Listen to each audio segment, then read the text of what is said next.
grande compromisso do intensivista, que tem um amor intenso pela vida, é cuidar para que a morte seja um evento encarado por todos com dignidade e respeito.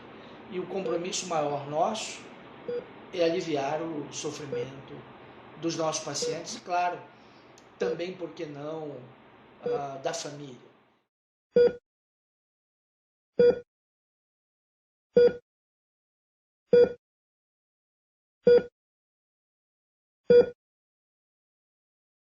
Bom, eu sou médica pediatra, especializada em neonatologia, com residência médica em neonatologia, e trabalho aqui no Hospital Darcy Vargas, na unidade de terapia intensiva neonatal.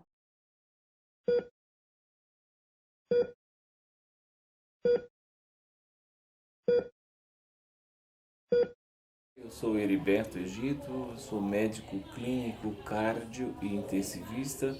Eu estou aqui no Hospital Regional de Osasco desde 1996, atuando como intensivista e logo que cheguei eu assumi a função de coordenar a equipe.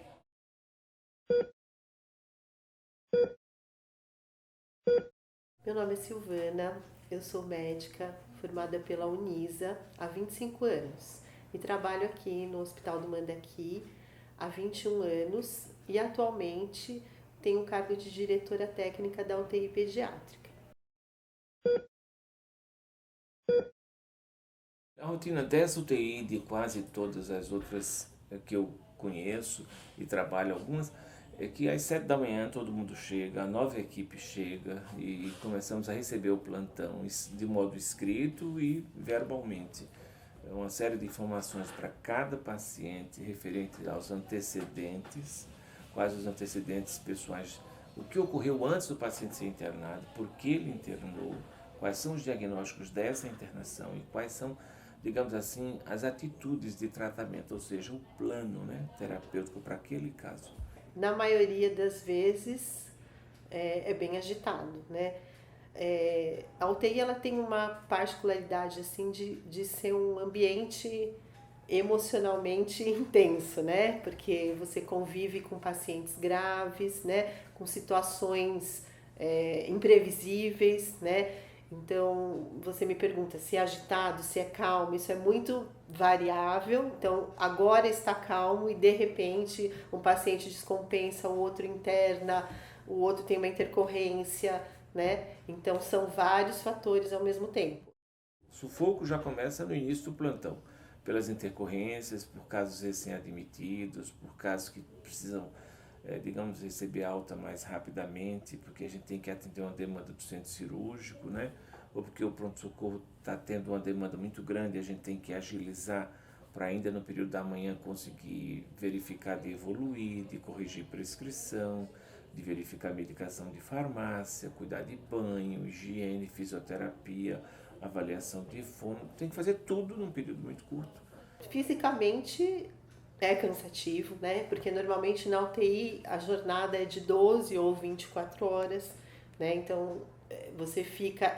E não é como no pronto-socorro, que você normalmente divide o plantão com outros colegas, então você tem uma hora de almoço mais tranquila, né? Um ambiente. Ou então, às vezes, você trabalha meio período e depois meio. Então, normalmente é um ambiente que você trabalha intensamente, né? E muitas vezes você fica sozinho. Você é o médico responsável, então a responsabilidade também é muito grande, né? Existe uma síndrome chamada de burnout. Burnout seria como se fosse um quadro depressivo extremo em que você perde a capacidade de continuar no seu trabalho, onde você perde qualquer motivação. E essa síndrome do burnout, ela é muito frequente em profissionais da saúde e ela é mais frequente ainda em profissionais da saúde que trabalham em ambientes fechados sob muita pressão e estresse, tipicamente os intensivistas.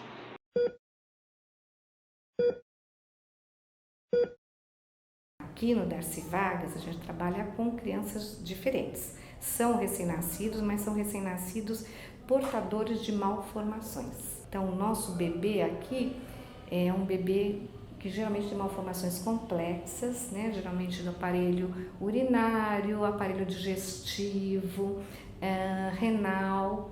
São crianças, na grande maioria, crianças que precisam de cirurgia e que têm uma alta mortalidade também e letalidade. No centro de saúde preconizado pelo SUS, o foco não é mais na doença, né? Mas é na vida como um todo. Então, não tem como uma especialidade, é claro que a figura central é o médico, mas não tem como só o médico dar conta dessas necessidades. O médico, de novo, toda a equipe, ela é preparada, formada para curar, para salvar vidas. É claro que isso é impossível em todas as situações, mas não há tanto preparo para isso. É difícil para a equipe enfrentar. Quando eu fiz faculdade de medicina, a gente não tinha um monitoramento, né, em relação a essa dificuldade emocional do médico de lidar com situações difíceis, né? Então, acho que meu preparo foi sendo feito durante a vida mesmo, né, com as diversas situações que você vê no dia a dia, né? E assim, acho que meu aprendizado foi na prática mesmo, na prática de vivência diária, com a dificuldade dessas crianças e dos pais, né?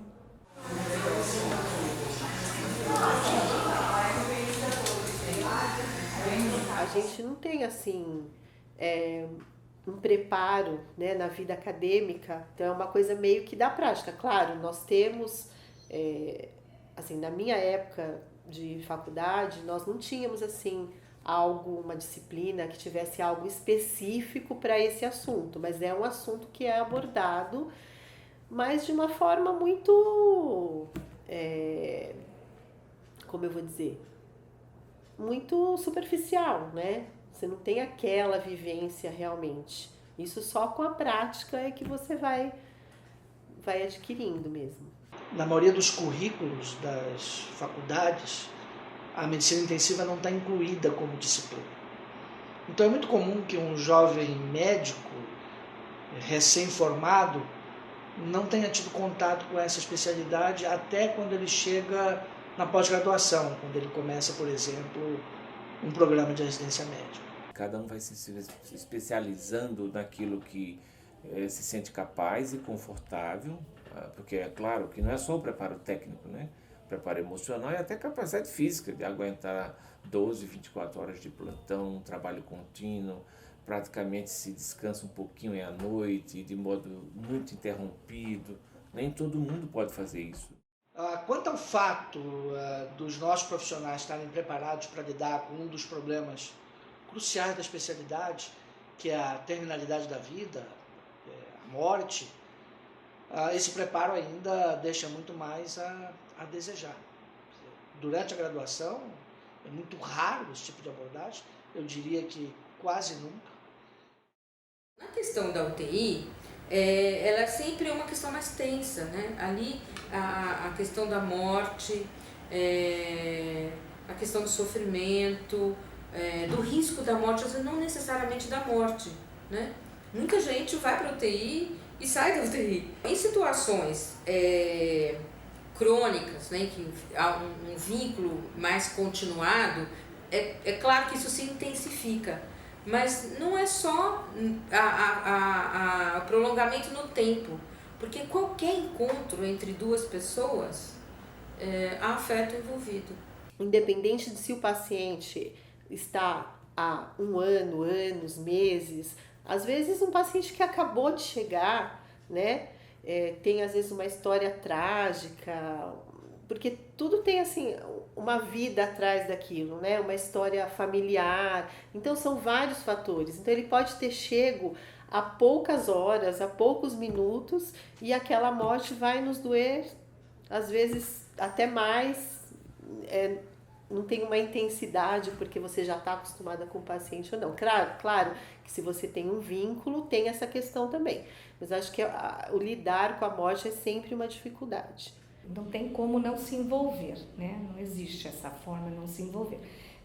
Lógico que você tem pacientes que você sabe que tem, que vai ter uma formação é tão importante, o risco de vida dessa criança é tão grande que você sabe que eventualmente essa criança não vai sobreviver. Especialmente na UTI adulto, né? Nós estamos assim, de certo grau, habituados com a possibilidade de um paciente não ter um bom resultado de todo esse tratamento. Em alguns casos, o óbito vem pelo fim do ciclo de vida, quando se trata de um paciente muito idoso e com várias doenças, etc. Ou então simplesmente um trauma muito grave, onde a gente não conseguiu, através de estabilização, procedimentos cirúrgicos, evitar o processo do óbito.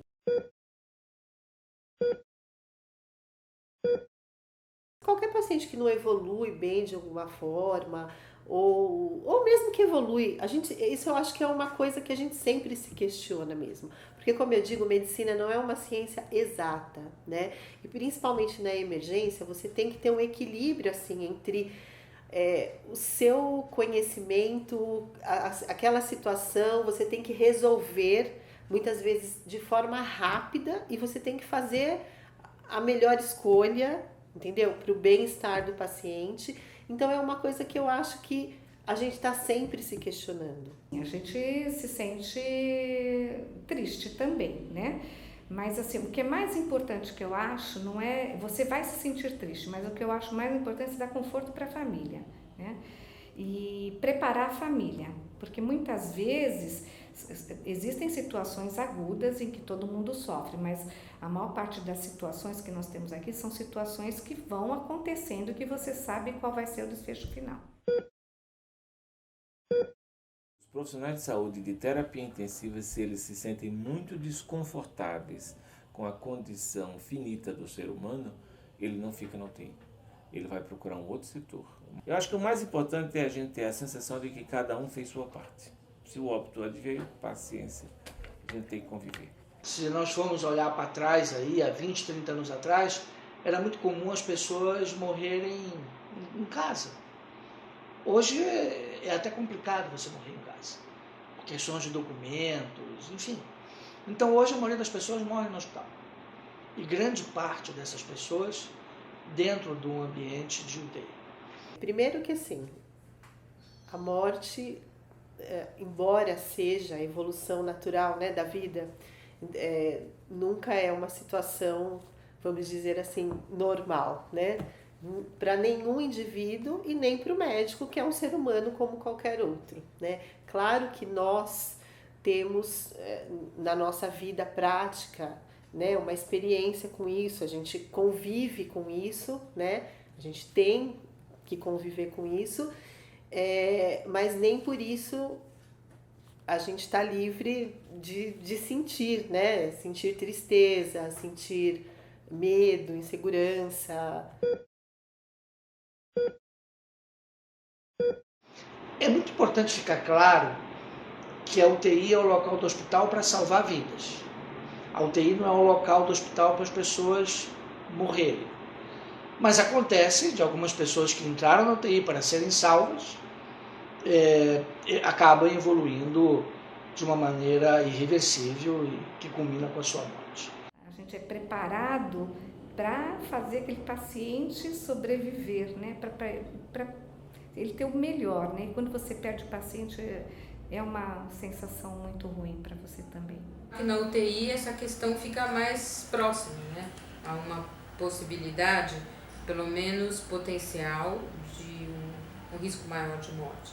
Então, o profissional, e aí o médico especialmente, que é aquele que é o responsável, no final das contas, por tudo, acaba ficando muito sobrecarregado pela falta de formação, pelo enfrentamento da responsabilidade, por ter que lidar com tudo aquilo. O óbito violento nos causa mais, digamos, desconforto do que esse do ciclo de vida em si. Mas, assim, a gente procura, digamos, a equipe se ajuda em si e superamos bem isso. O que eu acho que é diferente da UTI pediátrica, de fato, onde tem todo um apego mais familiar.